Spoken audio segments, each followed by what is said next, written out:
Here we are. As soon as Mike's done texting, we'll start the episode. I'm ready. I'm here. 100 episodes. We did it. Wow. What a milestone. It's only right, just you and I in a quiet hotel room in a new city. A fitting time, too, because just ended the first leg of the tour. What a ride that was. Feels like there's a lot of commemoration happening. Yeah. You know, just, I forget who said it. I think it was Joey Paris. Just like, feels like there's a lot of shit going on right now for you guys. Mm-hmm. Good things. It's really exciting. Exciting time. Exciting time to be a Steve. If I were to summarize it all in one word, I would say acceleration. We've just been accelerating. The past year and a half, we've just been accelerating. Yeah. And it just seems like it keeps piling on higher and higher. Yeah. Yeah. I mean, that tour, that was crazy. The payoff, you know, with COVID happening and us taking a leap of faith, leaving Los Angeles, and I don't know, no real plan, and the rebrand and all of that. Just a lot of change in our lives, and to have the payoff feel so fulfilling. Yeah. It's fucking awesome. And I don't know if you feel the same way, but it's kind of bittersweet because we've been doing this for 11 years now, touring and doing shows. And we're obviously on the closer to the end than we are to the beginning of doing live shows and touring the way we're touring. How do you how do you feel during the process of that? Because for me, when we're going out on stage, I definitely was more present. Yeah. Because in my mind, I'm like, we're not going to get too many of these. Yeah, who knows? Who knows? I mean, I'm a big preacher of the you never know, obviously, but it's weird because we've been doing it for a fucking decade. Yeah. But as this new entity and this new vibe and the new music and new brand, it's technically brand new. Yeah. So you have that kind of dichotomy. We're like a pretty well-oiled machine, which is new, a new feeling. Yeah. Me not partying nearly as hard or often almost opened my eyes to the potential of being able to do it more than I thought. And I really it reminded me how I really do enjoy being on stage, and I really do enjoy that feeling and just sharing that room with the people and celebrating the culture we've built. So to answer the question, I mean, it did have a little bit of a bittersweet feeling, but I'm also not married to any. I'm open to all possibilities in regards to the future. Yeah. Is it going up? Yes. People may bat an eyelash at saying that, oh, what do you mean? It's just getting started. You guys are just taking off, really. I just, you know me. I'm looking at everything from an overall life perspective and also from an entrepreneurial perspective, and it's just extremely hard on your body and your mind and also on our other businesses. Yeah. But I'm working pretty vigorously. I'm headed to Miami in a few days to onboard our operators who are partnering with us on our overall business, which means our businesses, our digital e-commerce business doesn't necessarily have to take a real hit, from being on the road once we get these guys onboarded and they're running our back offices of our businesses. So I don't know, who knows where it goes. We have 2 more legs of this tour. Yep. It's so much, we're going to play 30 more dates before this year's over. So we'll just kind of see it and play by ear, It does feel like things are going to change, Well, I mean, 11 years ago, we were just out of college. Yeah, we're just kids, And then I wouldn't say our circumstances have changed lifestyle-wise that much. But I mean, let's fast forward another 5 to 10 years. I bet our circumstances are going to be a lot different. Yeah, I'm gonna have fucking kids in 5 years, probably. Married, kids, then touring's a whole different thing, Yeah, and it's its own thing, and maybe we are, maybe we aren't, It's just I love the potentiality of it all. Yeah. I think that's the kind of the beauty of it. We look someone like Ernest, and he's like, you know, bringing his kid to the shows. Yeah. And like he's on the tour bus with him. It's fucking adorable. So it can be done.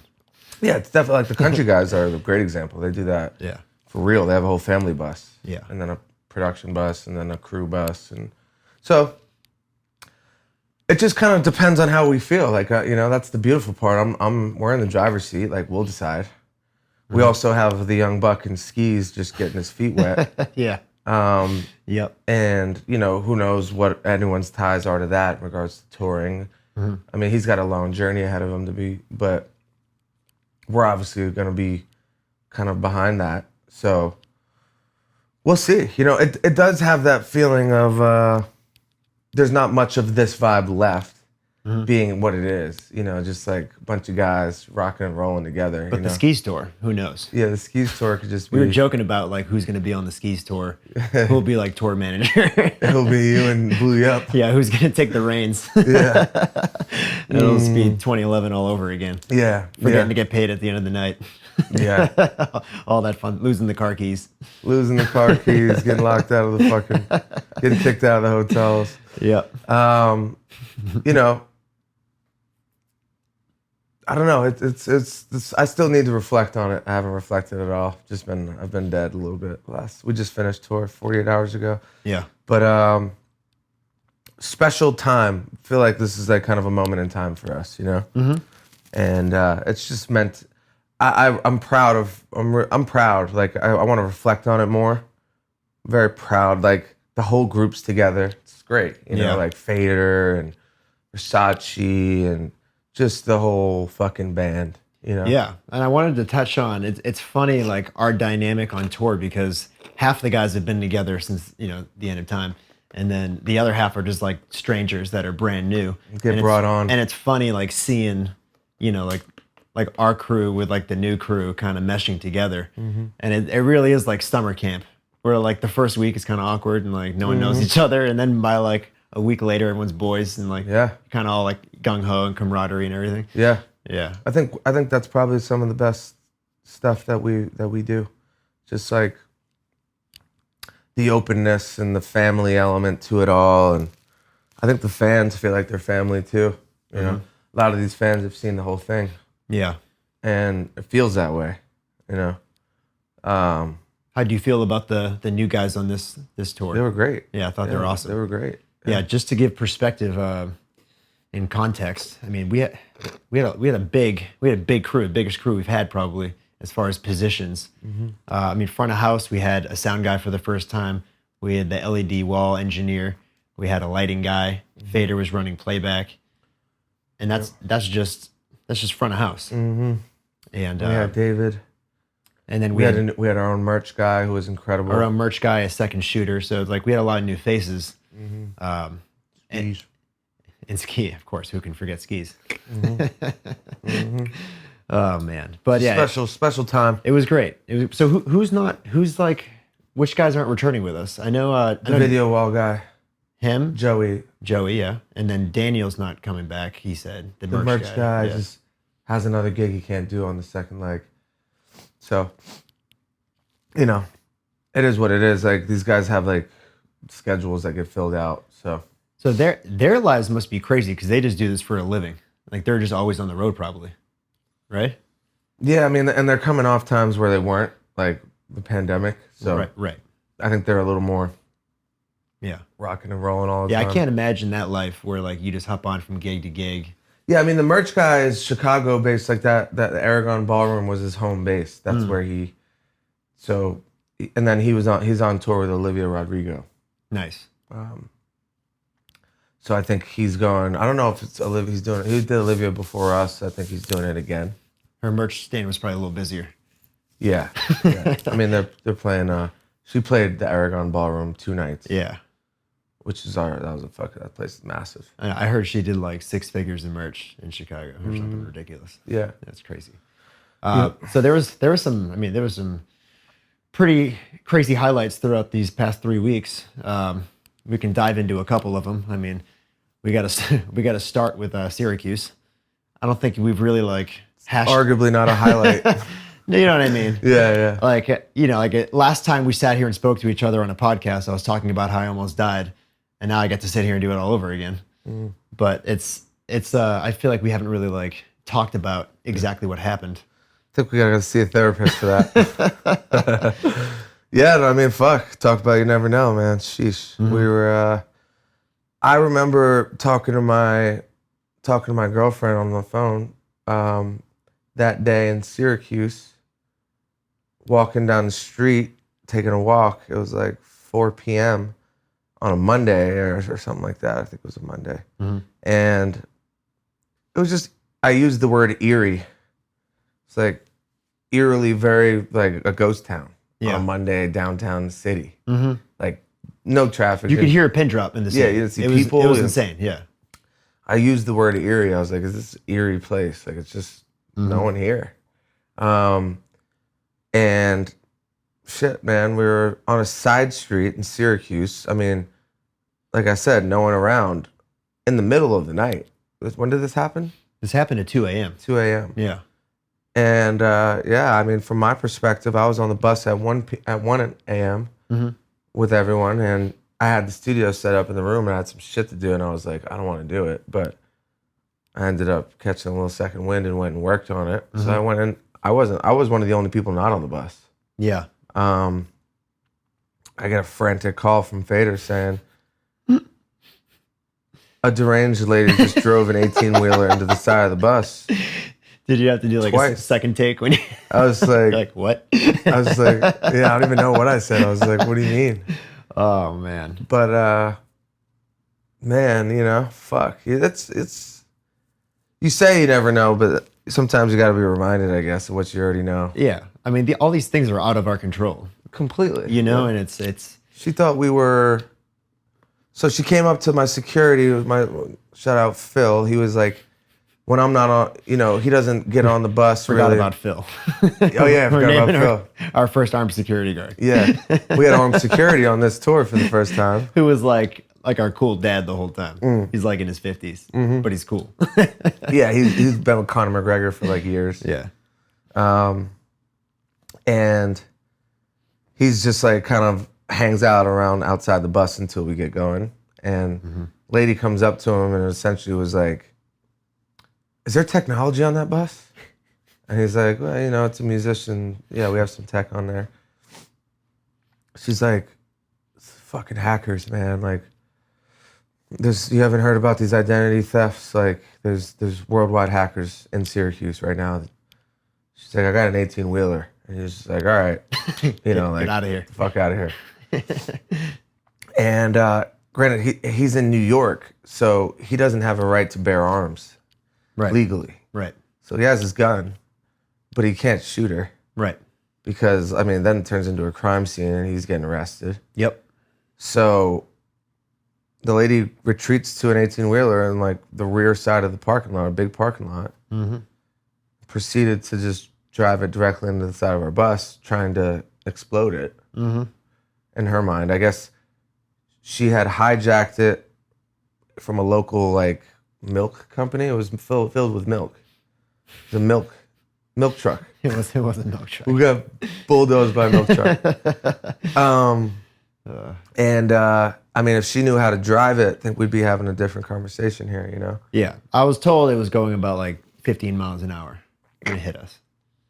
Yeah, she stalled out a few times. And, you know, 18-wheelers are not easy to drive. So yeah. I don't even know how the hell she hijacked it. And additionally, she hit us twice. So she hit us, she backed up, and then she hit us again. So you were on the bus, right? Yeah, my perspective was completely different because I was fucking dead asleep. Just like absolutely out. And I awoke to the first hit. And like I talk about like not knowing what the fuck's going on. Like you go from like unconsciousness to consciousness. Yeah. And you don't know like if it's a dream or if it's real. I didn't know if we were driving, if we had already left. I had no idea what was happening or where we were. Right.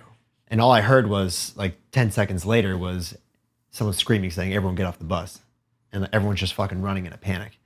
And we I literally like in my mind, I'm like, this bus is either going to explode or there's like a shooter outside or like, I had no idea what was going on. Or like if we were about to fall off a cliff, like I had no idea. How crazy. And I just heard everyone like screaming and saying, "Get off the bus." So like I'm running off the bus and like we don't even have time to put shoes on, pants, nothing. Like half of us are in our underpants. We have some incredible footage. Yeah, we documented it, thank God. But we're in our underpants. I'm running out barefoot, and like as Blue and I are like going down the stairs at the exit of the bus, she fucking hits us the second time, and like we fucking flung out, and that's when I like bent my thumb back and like I like hyperextended my thumb, and then like I got out and like I realized we were still parked in the same space we were before the entire day, and I turned the corner and I see this fucking 18-wheeler. And then people are like chattering about like, you know, what might have happened. And they said, well, we got hit twice, so it wasn't an accident. There's no way it could have been an accident because she hit us twice. And then we see smoke coming out of the 18-wheeler with the lady inside of it. And apparently she had fired a flare gun. After she hit us the second time, she fired a flare gun off in the fucking truck, probably thinking she was trying to like explode everything. I don't know. So like when I saw the smoke, I thought like everything was going to explode because I didn't know what the smoke was coming from. So it was fucking freaky. And then when Phil went to go check out the situation, the lady in the truck, he finally gets her to come out, and I hear someone scream, "She's got a knife," and she pulled a fucking knife on him. And Phil's just total badass, keeping the hand on the trigger like down here, and he's just getting her to like back up. And then the cops come. Cops responded pretty quick, huh? Cops came within like 5 minutes. And then like a whole SWAT team came, and it was they finally apprehended her. And I heard she like actually got charged for like attempted. Oh, she has 10 counts of murder. Attempted murder. Attempted murder. Oh my God. I mean, she's gonna end up in the loony bin. Yeah. Man. Which, you know, can't be mad at her. These are like the things that end up on like Cops or like Judge Judy or like these shows where like you can't even imagine Judge Judy. You can't imagine that like this thing could have happened in real life, but it actually happened. I still can't. I don't even think we just all compartmentalized it and moved on because the funny part is we had this like this cozy 11 show run. Yeah. With like off multiple, just like many had off a great days. off day, had like a great meal. Great off day. Yeah. And, oh no, it was my birthday. It was. Yeah. We were in Cleveland the night before. Yeah, and my birthday was this day, and we took it out to the nicest restaurant in Syracuse, P.F. Chang's. And celebrated the birthday, and then this shit happens.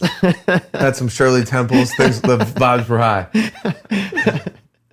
Oh man, but yeah, dude, I don't know. Like, so within 3 weeks, like I get in these 2 like catastrophic accidents that are like completely out of my control. So if you see the footage of me from like after this truck accident, I just have this blank stare, and I'm trying to remember darkness, my old friend. I'm trying to remember what I was thinking about, and like in my head, I'm like, I just gotta like. Quit. I just gotta quit and just go home and just like sit in bed all day for like stay in my house for like, a while, for like a month. Yeah. Oh man. That's what life wants. That's what the tricks your mind will play on you. But it's a part of life. These challenges, you can't control these things. Yeah. I mean, it's just it is life. Yeah, I mean, and think about the people who wake up and just got a little bump on their back or a little pain in their stomach, and they go to the doctor and they have fucking terminal cancer. Right. You know what I mean? Mm-hmm. Like, what the hell did they do to deserve that? Yeah. You know? So it's a part of life. And we live a fairy tale, man.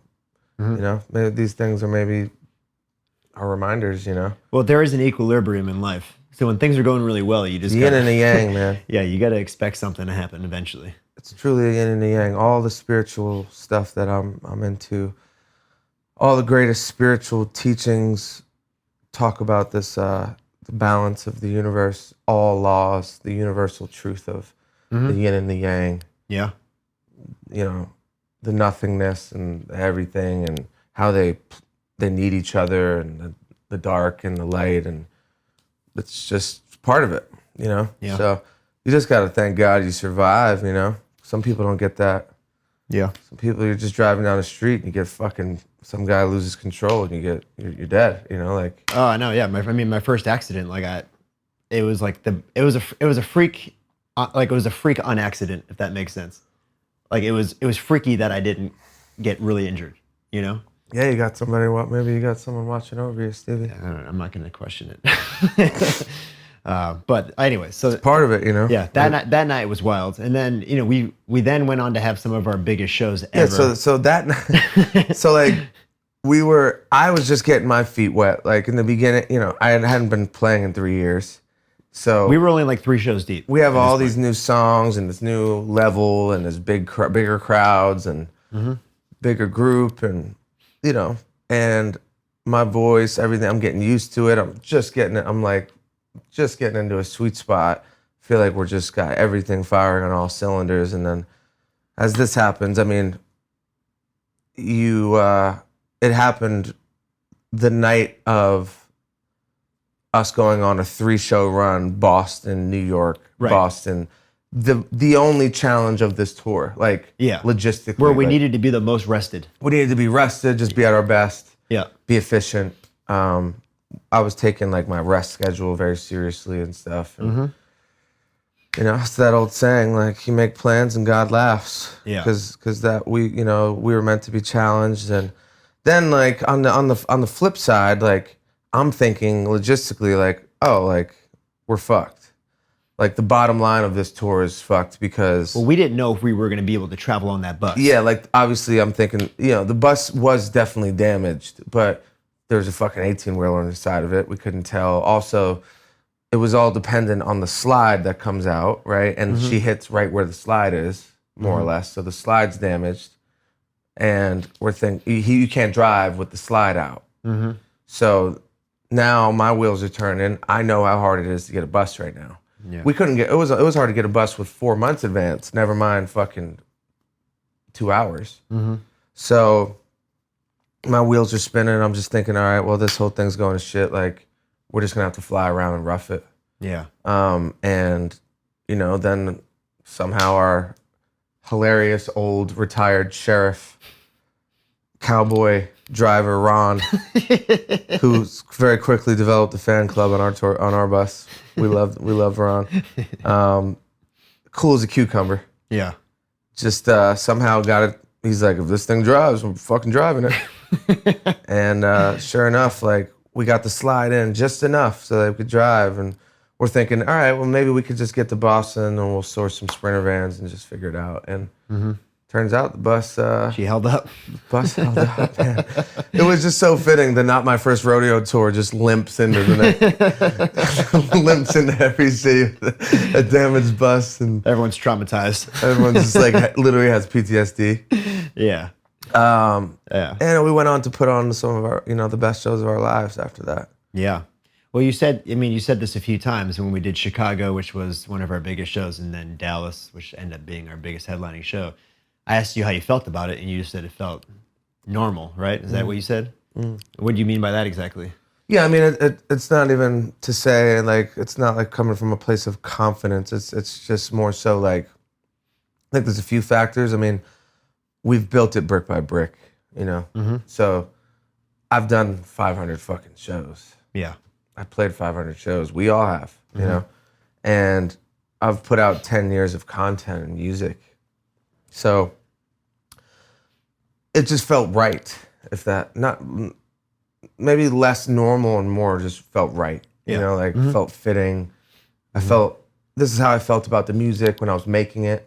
So then when it happens, I'm like, yeah, and I just had this vision in my head. I saw it in my head, and then it just kind of, I felt like it was just like, I talk about the mind a lot, and how you can create your own universe there, and for whatever reason, we're in a position in our lives that, we're getting this real chance to actualize it, and I don't know for what, maybe it's just our turn, this life, the universe just conspiring. Also, to be fair, the music's better.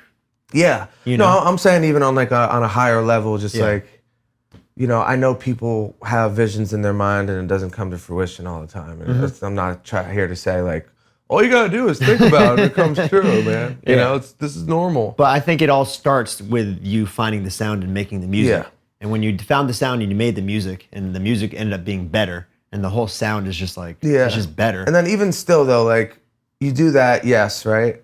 But then like I was in the fucking thick of it in LA and like understanding the business and just it was the whole thing was very frustrating. Yeah. And very corny and almost like at one point it makes you want to just say fuck this shit, you know?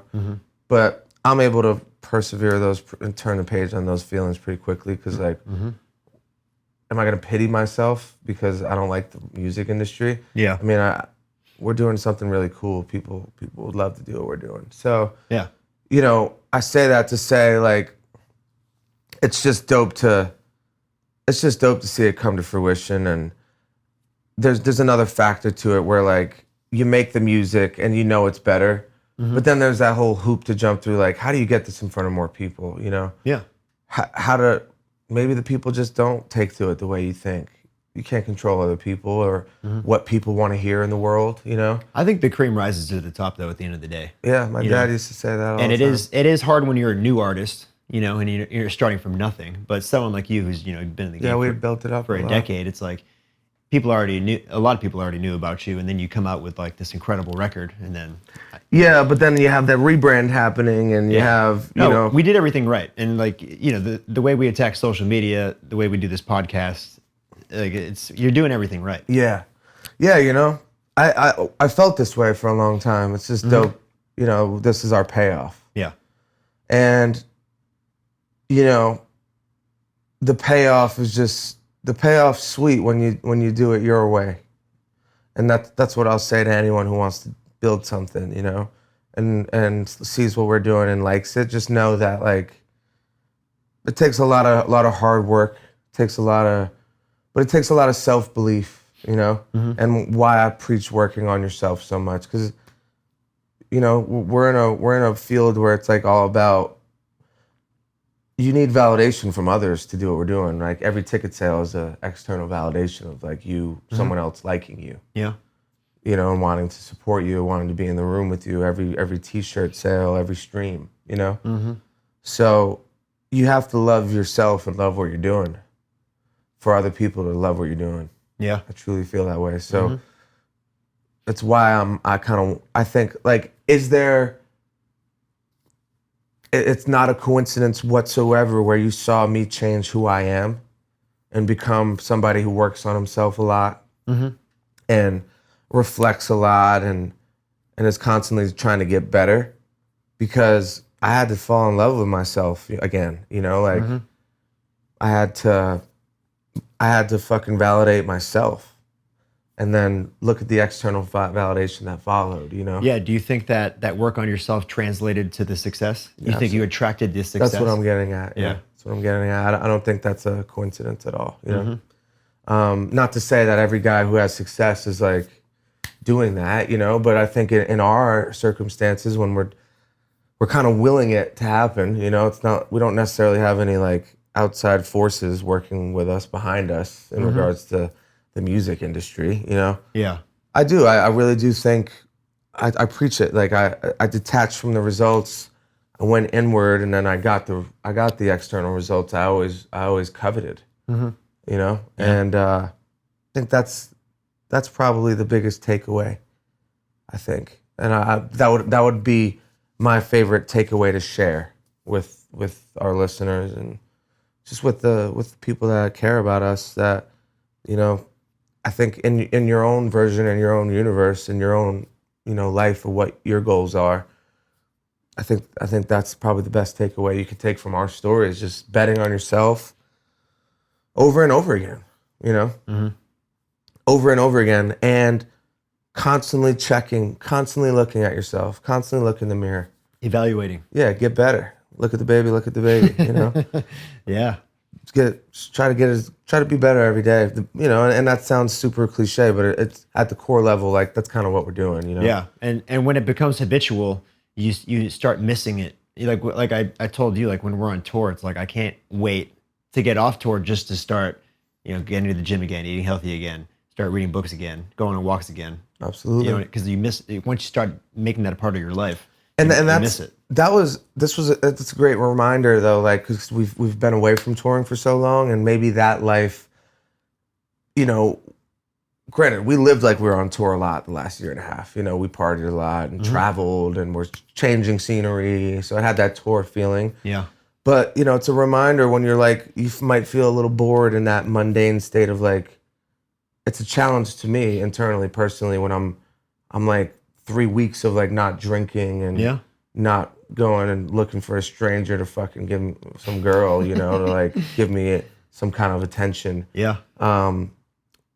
It's a reminder, you know, like the way we're living, the reason this is working for us, I think, and the reason we haven't fallen off the fucking wagon is because it's the yin and the yang again, right? So we're able to do this and do it well, the tour stuff, and we can go all out and have fun and do what we want on this. But then you have that whole other side of the coin when you're working on yourself, and that opens the door to this, and it's this fucking self-perpetuating cycle, you know?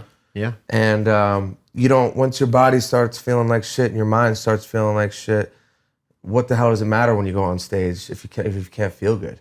Yeah. You know? So what's it matter if the crowd, that's what happens to these artists that kill themselves or poison themselves or have to numb themselves to the point where they're gone. Yeah. And you see it all the time because I have those sensations sometimes, you know, it's a weird feeling. Like you have this dream of what you want to achieve, and then you achieve it, and you're right there, you know, and it's, you envisioned what it would feel like or imagined, and then you're there, and then you have that real feeling and and it can be kind of scary, you know, because maybe you don't feel so good some days, or you know, it's not necessarily all. It's not going to be how you imagine it, you know, but it's a beautiful thing. Like the whole thing's beautiful. I don't think without the self-work and the inner work, I don't think I'm able to like, what's the word? Digest it all properly, you know? Yeah. But I am. I'm proud. You know, I went through and I didn't go out to the bars really at all. I went last night and I hated it. I went to the club and got paid to do it, you know, which like I'm not. And your parents were lit, by the way. They were lit. My dad was like, so I play this. Number one, I'm pretty sure I had COVID the last show. Like some of the guys we just found out have it. Yeah. And I felt pretty sick. Yeah. Like I didn't have much energy, you know. And I had my biggest show of my life, and you know that's another little like, you know. Yep. It's not always going to be how you draw it up, but. I had a great show, you know? Yeah. Then I had my one time I said yes to an engagement, get paid handsomely, which I appreciate, you know, to go do a club show. And I could have just fell asleep in the green room after the show. Like I was dead. I got my parents there. It's their anniversary. It's Mother's Day. What was it, their 40th anniversary? 40th anniversary. Yeah, I mean. So I was from my perspective, when we left the show, we all like piled into a Sprinter van, like a party bus. And I'm rocking like a VHS camcorder, and your mom's up there just dancing, like having the fucking time of her life. She was a go-go dancer that night. Yeah, and then we get to the club, and she's like, she's up on the booth dancing, and your dad's just fucking like just slugging vodka drinks. Slugging them. My dad was rocked, and they don't really party, you know. The only time they ever drink ever is at my shows. But like, man, the smile on your mom's face, that was priceless. Yeah, just having really so much fun. Yeah. They had more fun than I did. Yeah. Which was awesome, you know. I'm like, I get up, I play the songs. I get out, I literally get off, and I'm just like, all right, let's get out of here. Yeah. And my dad was like, I'll stay. Like he wanted to stay. You could tell back in the day, Big Mike used to get after it. Oh yeah, yeah, like big time, for sure. Yeah, he had a. He's got that swag about him. Yeah, like he used to throw down.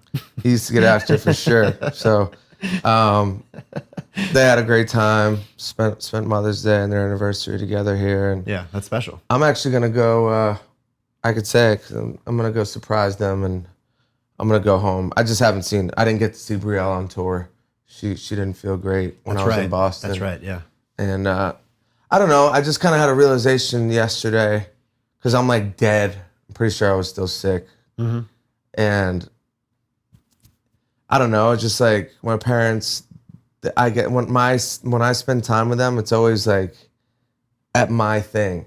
you know, at my show. On your terms, There's kind of. all this hoopla. Yeah. And like, they're not spending time with their son. They're just spending time with like their artist son who's like on tour, and they're very proud and happy, and they're taking it all in. But I don't know, just not getting like real true family time. So you're headed home too, right? Yeah. So I'm gonna go see Tyler Sagan tonight. They're playing the Stars in Dallas. I'll go with the boys. I got Blue and Skis, and we're gonna go, and then I'll go home for, you know, surprise them and just spend time with them. I'm not gonna think about work.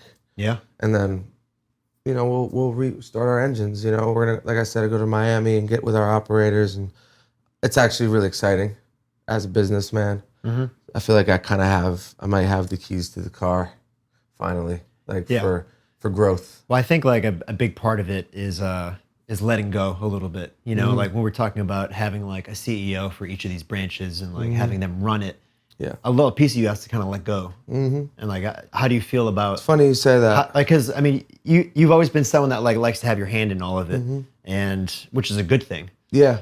But at the end of the day, when you have all this going on, there's no way. Yeah. Like you were saying, you barely have any time to make music because you have all this going on. How does it feel to kind of let go of some of these things? Well, I think that was part of the issue, but then I also, you know, I think there's validity to like, we didn't know where to find the right guys for a while. That too. And then I say all that to say, like, I've struggled so much with like keeping the wheels moving on our fucking business bus that like I'm actually really ready in the mood to surrender. And you know, I'm still at the helm of it all with Foley, critical decisions and creative. Now we'll just have, here's our idea, let's actualize it, here we go, you know? Yeah. Which I'm actually fired up for. Letting go is something like Eben, who just texted me right now, Eben Britton talks about, like, that's what life is. It's just to surrender to constantly. Yeah. And with these brands, it's hard because like you created them from the ground up. Yeah. It's like they mean a lot to you. There's also, dude, I realize like I have an internal battle going on, like constantly. I feel like I'm shedding skin all the time, right? Even like talking about partying used to be it for me. Yep. Like touring was the shit because every night we fucking celebrated and partied our ass off, and I feel like I earned it, and it was great, you know. And then I start to disconnect from that, you know, and then I feel like I'm losing a part of myself, you know. I have a girlfriend who I've mentioned it a few times on the podcast now, I think, that brings this out of me, you know, like kind of highlights the things just through, she's, you know, comes from a very different world.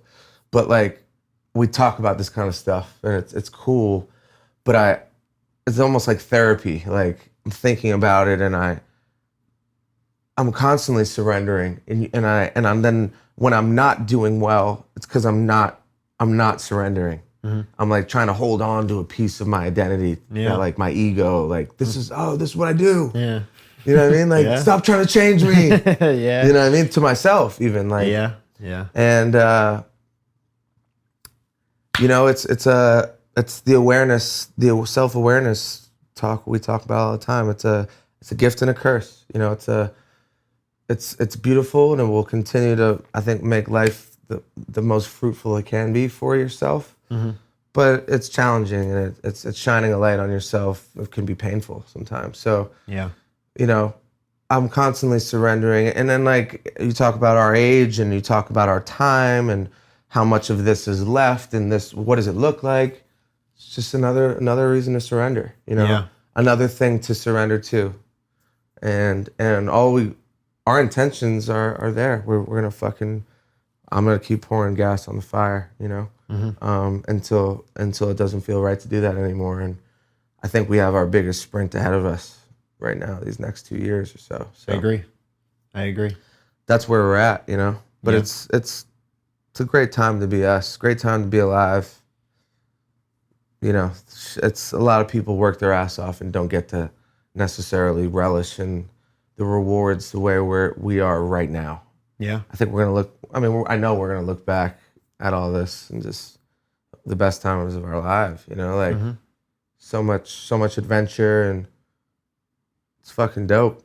Especially when you spend like 10 years building the foundation of something, to finally see the house begin to erect above ground. Yeah. It's a good feeling. Exactly. Yeah. Exactly. That's how I see it. It's a great way of putting it. Finally got a nice big house to live in. Yeah. The house is being built right now. Yeah. We're finally above ground, I feel like. Yeah. Yeah. Yeah.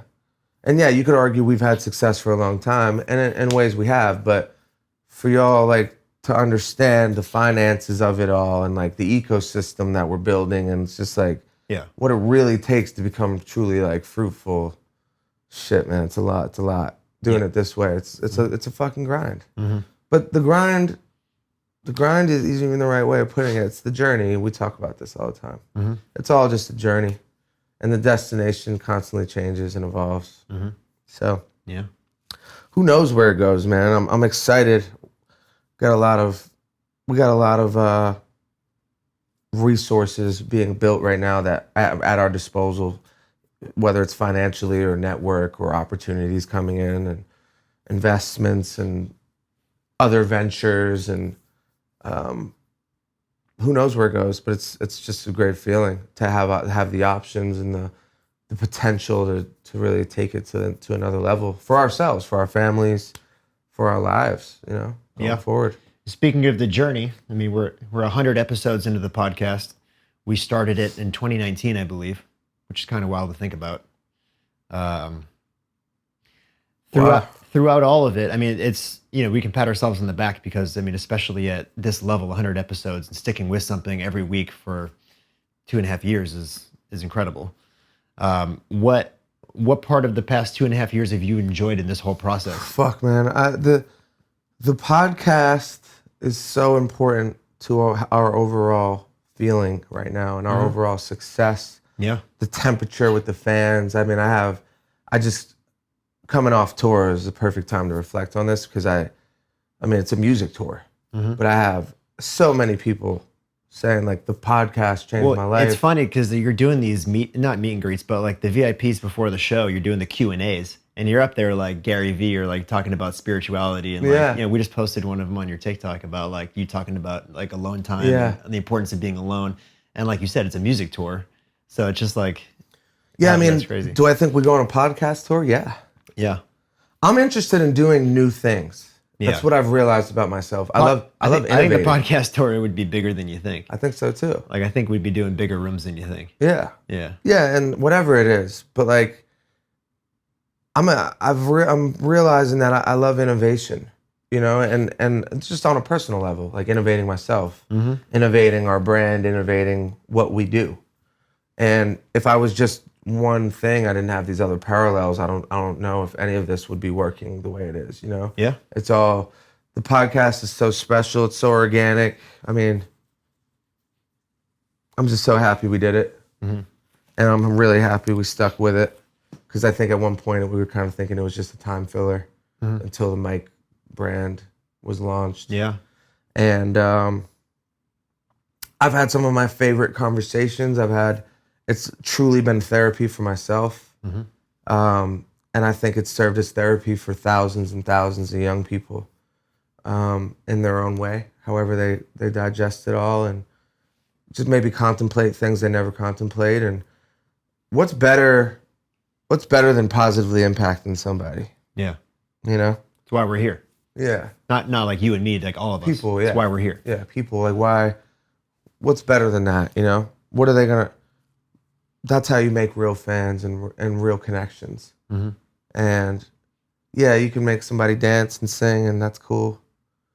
But something about what we're doing, just the genuine feeling of it all, has kind of encapsulated a large group of young people in the world, in the country, that support us, kind of like almost like an undying loyalty. Like we have a bit of a cult thing going on, and I think the podcast and its role is like a big part of that. Super happy we did it. It's been I've learned that I truly like talking about, contemplating and reflecting about life with people. And it's kind of something that's a lost art, not even an art. It's just like, obviously it's not lost on anyone. The podcast is taking over the world, but I think that's why podcasts are booming the way they are, because we're constantly here. Yep. Constantly here, there, everywhere, besides right here in the For room. an hour, you can just just be right there with present in a somebody and conversation. fucking connect. I mean, that's no doubt brought us closer. Just think about the dialogues we've had. We don't have the. I mean, when we live separate lives. We're under the same roof, but you know, you're doing your own thing. I was talking about that with Blue last night. Like, you know, we're kind of all doing our own things, even though we're living together. Yeah. Yeah. Which is why it's the only reason it's worked. Yeah. Living with fucking 4 guys for 10 years is a challenge. But that was the natural evolution for us to survive. Yeah. But without the podcast, I wouldn't like just sit down next to you and be like, Mike, how are you feeling today? Like, so let's talk about the last 10 years. You know what I mean? Like, we never would do that. Drinking tea. Yeah, we never would sit down. You would never pull up a chair in my hotel room and fucking talk to me about how I feel about Let's reflect on the last 3 what weeks. we've built. You know? Yeah. So it is a special thing, and it's just another wink from the universe for me to just continuously be open to the possibilities and say yes more than no, you know? Yep. Say yes to the new things and fucking give it your all, you know? Be there, present. When I think of like not the spectrum, but like the timeline of our content over the years, I feel like in the beginning we had like the Sunday stud days, we had the Touring's Borings, and in a way like that stuff back then shaped our fans in a certain way. Absolutely. When you went to shows, it was about getting fucked up, drinking, partying, blah blah. Yeah, it was an all out, like Jimmy Tatro put it. It was just like fucking peak, bro. And then you move forward, and it was a little like space of time when like we weren't really doing. We're in no man's land. We weren't doing like YouTube content, stuff like that every week, and then we did this podcast again, and then that started to shape our fans in a different way. And it's just kind of like maybe come to the conclusion that like all this content we've been doing over the years hasn't necessarily been building the fan base, but it's been shaping the fan base, which I think is really cool. Yeah, I can't tell you how many people are impacted. It's something to be really proud of. Yeah. We don't talk about it much, you know? But dude, 10 years ago, like my inbox was filled with like nudes. Yeah. Girls wanted to like Snapchat their titties. And now like the inbox is just flooded with like, man, thank you for the podcast. Like it's really made me think differently. And it's crazy. Yeah, you know, crazy. It's crazy to think about that. Crazy. Like what you put out like is what you get back. Exactly. Yeah, it's wild. Exactly. Yeah, man. And I don't think I think our success, we've attracted this success. We're putting out positive energy out to a bunch of people, you know, choosing to use our platform. I mean, can we talk about fucking sex stories every episode for the next 5 years? Yeah. So we would get more of that, you know, like, which maybe you would want. No, not every episode. Yeah, but like, you know, it's just a real genuine connection that we've built with a lot of people, and that turns into fruit. That's the fruits of our labor is literally like these crowded rooms, people spending money to support us, and then in turn supports our lives. It's a crazy little like full circle thing, you know? Yeah. Marcus, I mean, got to see Marcus. We talk about full circle. It reminded me just like Marcus is out on stage. I mean, you know, I'm playing this fucking arena-like place in Chicago on a Monday night. Yeah. Tuesday, I go out and throw the first pitch to him on Wrigley Field, which was dirty, by the way. A lot of sinking action on it. It was nice.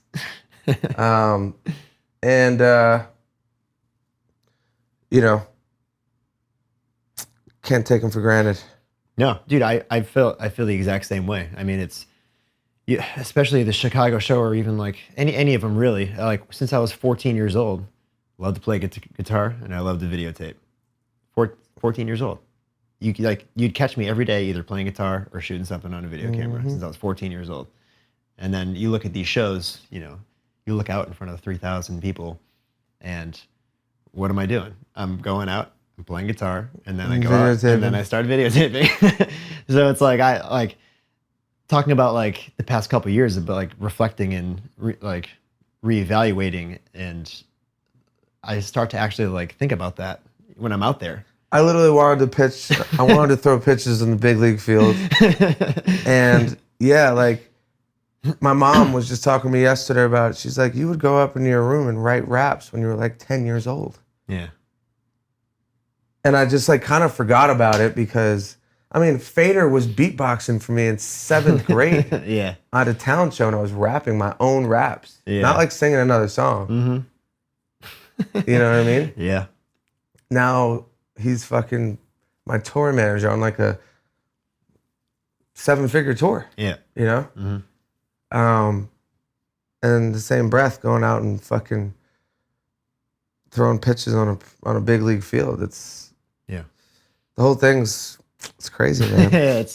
What the last few years have taught me is that instead of like having to wait to reflect back on how crazy it is, I'm now like present enough to know about it in the moment. Yeah. So like when I'm doing it, I'm like, wow, this is crazy. You know? Which a lot of people, I think, they just let it pass it by. And like, you know, we've done it for a decade. We let it pass us by in the moment. So that is pretty wild. My girl's calling. Hold on, have her answer. Hello. What are you doing? Say hi to the YNK Podcast crowd. You're live on the air. Do not do that. Do not do that to me. It's our 100th episode. It's our 100th episode, and we're just talking about you.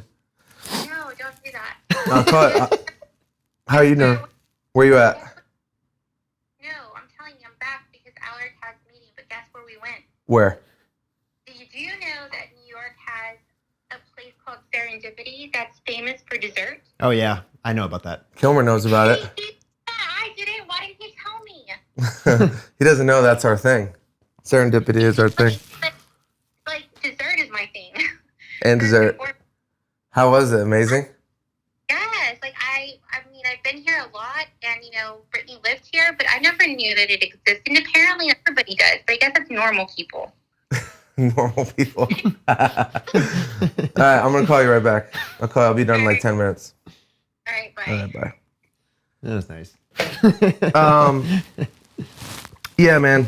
It's I think that's probably the best notion to take from it all. It's just like I think I went through a lot of the early phases of this not being totally present. Yeah. We talk about it all the time, but it's nice to do this and be present. It's the best. Dude, the Chicago show, like to date, at that time, it was our biggest show ever. And I was about to go out and like play guitar with skis, and like I'm looking out, I'm like, oh my God, this is incredible. Yeah. And then, dude, I went out, and I'm like, I'm so excited to play in front of all these people, like the amazing venue.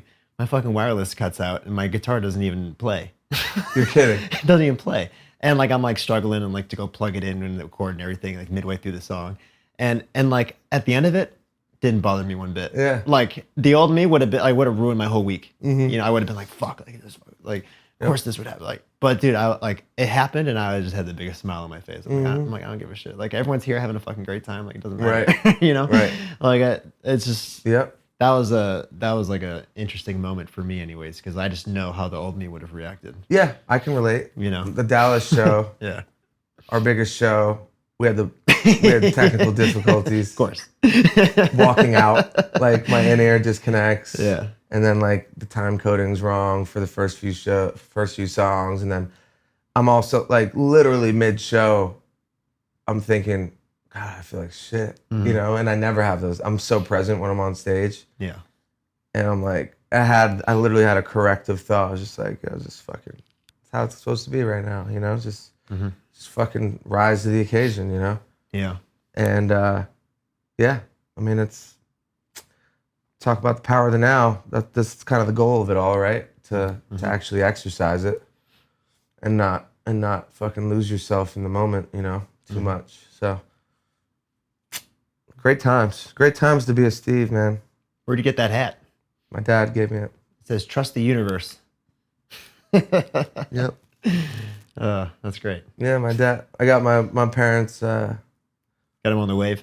Yeah, I mean, like my dad kind of was, and then, you know, just life happens, and he put me on it way back in the day when I was a kid. Mm-hmm. Like I would visualize like me hitting home runs before games and stuff, and I would go and do it. Mm-hmm. That's crazy. So it kind of has him back on the wave. Like they're very happy I retired them. Well, I wanted to talk about this because I was talking to your mom backstage in at the Dallas show before the last show, and she brought that up that she's finally going to get to retire, and you obviously helped out with that. Yeah. And I think they're about. Are they going to move? Yeah, I mean, like I had to I gave him like a real talking to when I was home last. I just like, like I wasn't even planning on telling him that I was gonna retire them right then, but it just came up. Yeah. And that was its own conversation and very happy and emotional thing. But also like they only travel to come see me, and they've just been in Rhode Island their whole lives, and I just want them to. I mean, they have a young energy still. Like, who knows how long that lasts? Yeah. They're in their early 60s, Do you feel like they had an attachment to Rhode Island and where they're from? Just that generation, and Yeah. they have memories in that house. Of course. And, but even I'm with my whole family. I'm going to move them all. I'm going to move them all to Texas, I think, with me. So my sister and Brielle and There's nothing like if I were to have any regrets, it's to like not be as near like close to my family as like physically as possible as that, because I mean that's just life though. Like life takes you in different places, but if I were to like change anything, it's like wow, I wish I could just see my family every day. Because if you really get down, I'd probably, and I still visit my family a lot, probably 5 or 6 times a year. Yeah, but when you you do really a good job with when that. you really boil it down, it's like that's what like 20 to 30 days a year. Yeah. That you just see the people that are the most important to you. Like it's hard. It is. So I think what you're doing is great. And the fact That's the goal of this Yeah. whole thing for me, Yeah. So just time where it's doable now, and yeah. we'll see. Because I know my mom, she would never leave her town ever, Yeah, no matter what. there's zero chance. She fucking wrote my dad to live there. Her mother lived there. Her mother came from Italy, moved to that town. Like her sisters live in that town. Like they're never leaving that town. Never. Ever. Yeah. So like if I were to ever do anything, I'd have to literally move back to Boston. Yeah. Which I mean, who knows? But Yeah. but I think that's great. And if that all comes to fruition, I think that's going to be awesome. That's the plan, big boy. Yeah. How does that make you feel, retiring your parents? Really good. I mean, it's probably was like kind of my main goal of the whole thing. So another milestone reached. And, there's still steps to take, and I think it will hit me when I can fucking walk down the street and they're right there, something like that. So Yeah. same sentiments shared with you. Just like I wouldn't change one thing about anything we've done, but would love to see my family more. So I'm hoping it looks like I'm going to get to bring that to life, and so it's great, Got a lot to be grateful for. The challenge is to feel that way truly.